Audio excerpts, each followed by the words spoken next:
আরে বিআই সাহেব, এই বিভাগের মতো 1 নাম্বার মানে 1 নাম্বার শিক্ষিত, আর কোনো শিক্ষিত নাই।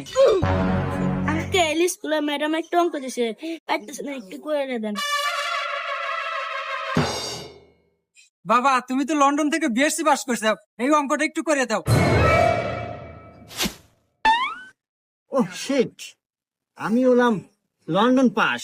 হ্যাঁ, যে বিএস পাসটা আমার গঠন হয়েছে যে এটা তো 3+3, এটা তো 1-2 অঙ্ক। এটা যদিও আমার সাথে যায় না, কিন্তু বাবুটা আইসে করে দিই অঙ্কটা। দেন কলম।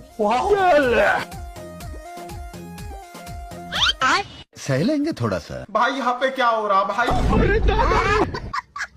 क्या बोलूं मैं इस पे? मैं कुछ बोल ही नहीं सकता। এই না বাবু, নিয়ে যাও, নিয়ে এসে থাল। শিক্ষিত মানুষ। বাবা, কি হলো?